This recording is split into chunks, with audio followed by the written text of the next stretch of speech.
संतान सप्तमी व्रत कथा। एक बार श्री कृष्ण ने युधिष्ठिर को बताया कि किसी समय मथुरा में लोमस ऋषि आए थे। मेरे माता पिता देवकी तथा वासुदेव ने भक्ति पूर्वक उनकी सेवा की, तो ऋषि ने उन्हें कंस द्वारा मारे गए पुत्रों के शोक से उभरने के लिए आदेश दिया। हे देवकी, कंस ने तुम्हारे कई पुत्रों को पैदा होते ही मारकर तुम्हें पुत्र शोक दिया है।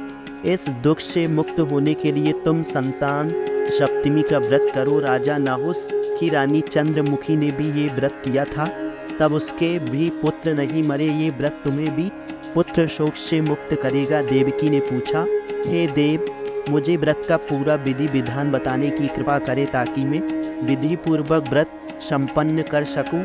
लोमस ऋषि ने उन्हें व्रत का पूजन विधान बताकर व्रत कथा भी बताई। नहुस अयोध्यापुरी का प्रतापी राजा था। उसकी पत्नी का नाम चंद्रमुखी था। उसके राज्य में ही विष्णुदत्त नामक एक ब्राह्मण रहता था।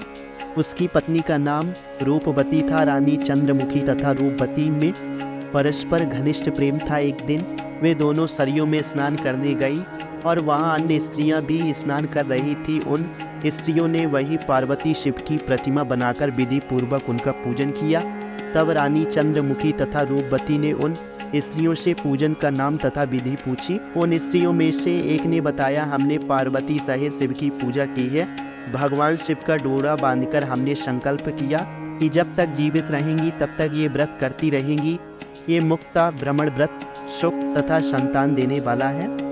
उस व्रत की बात सुनकर दोनों सखियों ने भी जीवन पर्यंत इस व्रत को करने का संकल्प करके शिव जी के नाम का डोरा बांध लिया। किंतु घर पहुंचने पर वे संकल्प को भूल गई। फलता मृत्यु के पश्चात रानी बानरी तथा ब्राह्मणी मुर्गी की योनि में पैदा हुई।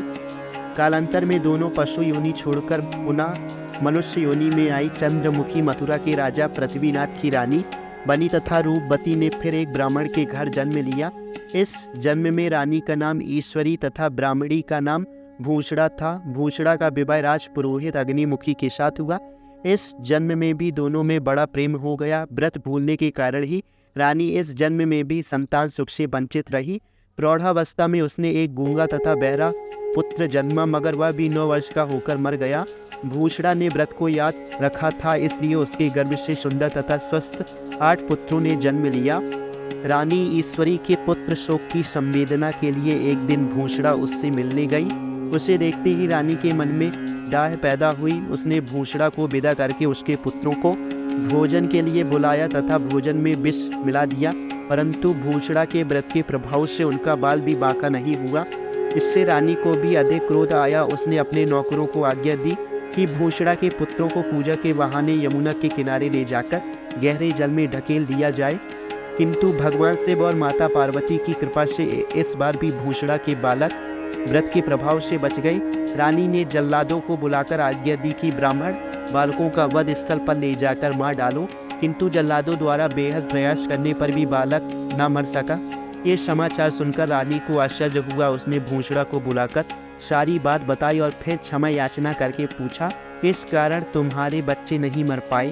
भूषड़ा बोली, क्या आपको पुनर्जन्म की बात स्मरण नहीं है? रानी ने आश्चर्य से कहा, नहीं, मुझे तो कुछ याद नहीं है। तब उसने कहा, सुनो, पूर्व जन्म में तुम राजा नहुस की रानी थी और मैं तुम्हारी सखी। हम दोनों ने एक बार भगवान शिव का डोरा बांधकर संकल्प किया था कि जीवन पर्यंत संतान सप्तमी का व्रत किया करेंगी, किंतु दुर्भाग्यवश हम भूल गई और व्रत की अवहेलना होने के कारण विभिन्न योनियों में जन्म लेती हुई अब मुझे वह व्रत याद आ गया था, इसलिए मैंने व्रत किया। उसी के प्रभाव से आप मेरे पुत्रों को चाहकर भी नहीं मरवा सकी।